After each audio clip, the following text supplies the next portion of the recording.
Grabe, ang haba pala nito. Tignan mo kuya.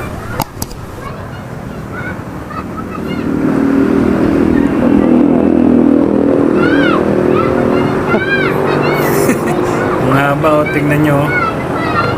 Grabe. What's up mga kabalbas? Oh, yes, Daddy. So, share ko lang tong nangyari sa akin ngayon, no? Galing kasi kami kay Utol, dumalaw kami. Andito kami sa Marilake. Hindi ko na malayan sa haba ng biyahe. Meron palang nakadali sa gulong natin, no? So, buti na lang, tubeless yung gamit natin. Bali sa likod na gulong yung nadali. na napasaka ng screw.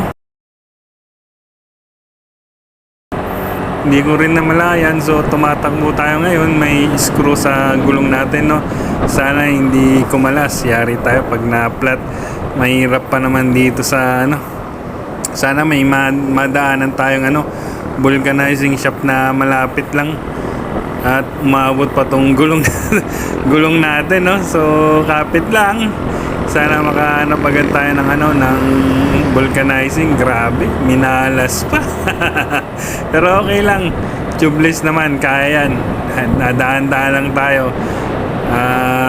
Dyan lang kayo, magtiwala kayo na kakapit pa tong gulong natin.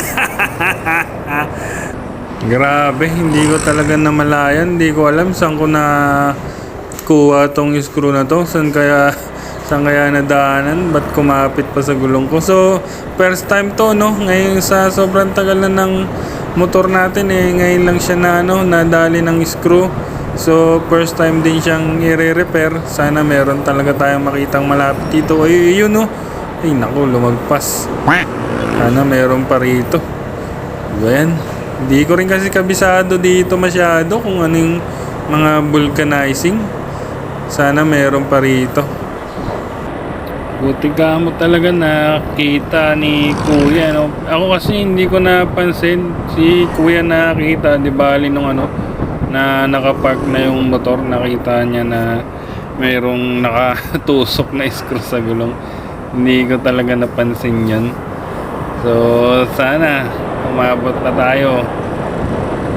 Mukhang malabo na dito mga mamensa sa taas. Sana meron dito sa baba, no? So ang haba na ng biyahe natin. Wala pa tayong nakitang maayos na vulcanizing shop. Ito mukhang meron dito mga idol. Check natin kung nagbo-vulcanize sila ng tubeless. Tanungin natin kung kaya bang magawa niya to. Pero sana magawa niya. Kailangan nang makauwi. So tara, check natin kung magkanong paggawa dito.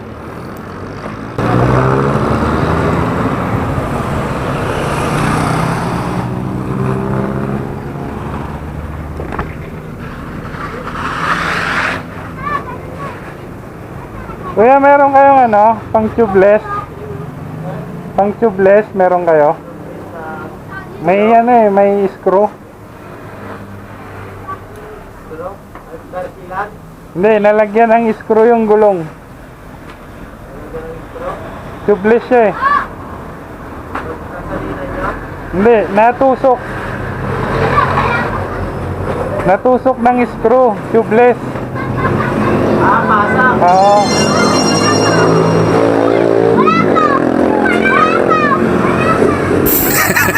Hindi pa nga kami nagkaintindihan masyado, pero meron daw, no? Kaya niya. So iayos natin tong motor doon, ilagay natin ng maayos para hindi tayo abala sa ibang dumadaan.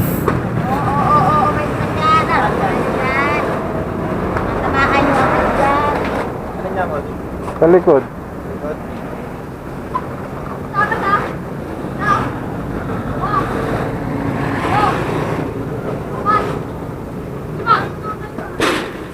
Kaulian na lang buto mo na.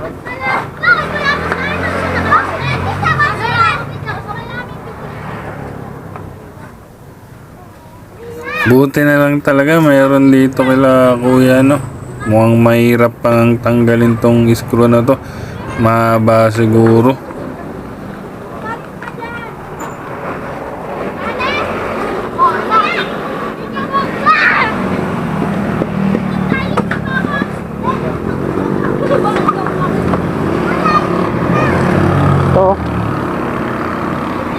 Magkano ang ganyan?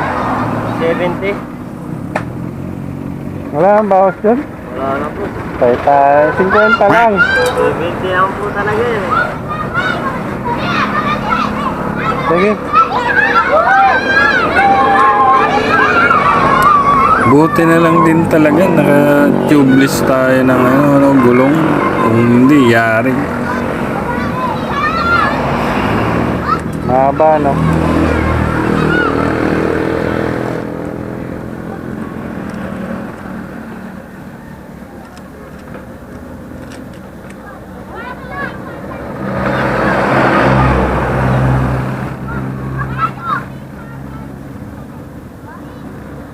So ayan no, inaayos ni kuya yung pangpasak. Ano bang tawag dito, nalimutan ko na. Basta yung rubber siya na ipapasak dun sa sa nabutas ng screw.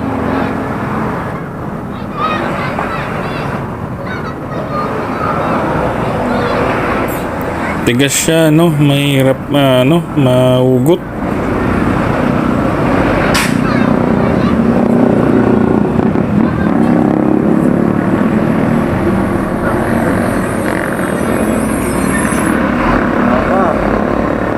Laki nga. Saan ko kaya nakuha yan?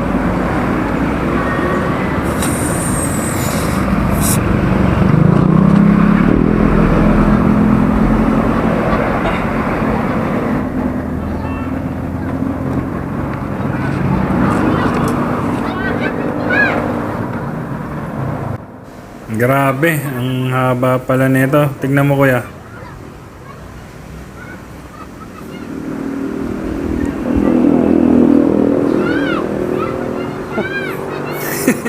Ang haba, tignan nyo. Grabe.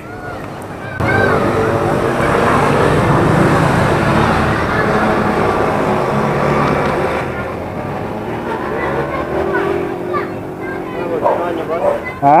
Gawa niyo? Yung screw?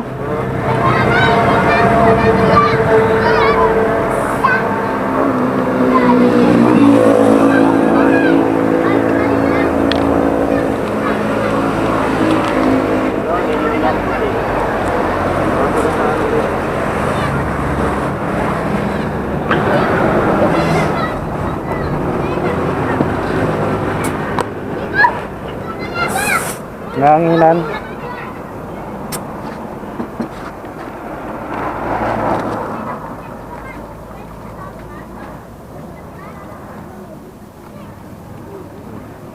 So ayos, walang singaw.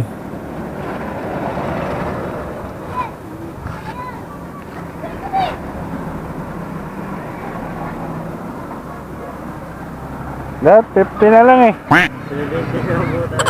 Hindi naman ito sa akin. Okay na? Okay na boss? Ha? Thank you. Hindi nagugupitin? Ha? Ganyan na yan.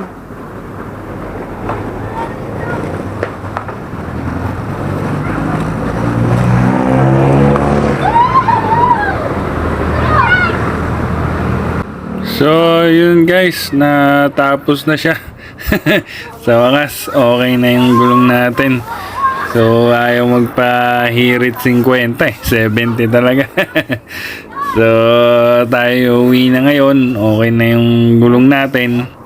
Daan-daan na lang siguro ulit tayo sa pagbabayahe sa mga ka-riders natin dyan. Doble ingat tayo mga mamen, ride safe lang.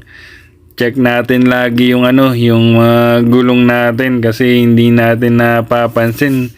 Meron na palang nasasagasaan tayong mga nagkalat na screw, pako, mga alambre, ganon. So buenas pa rin tayo kasi tubeless yung gamit natin na gulong. Malaking advantage sa mga ganitong mga sitwasyon, mahirap pag naka-interior tayo, siguradong magtutulak tayo ng wala sa oras. So siguro hanggang dito na lang tayo.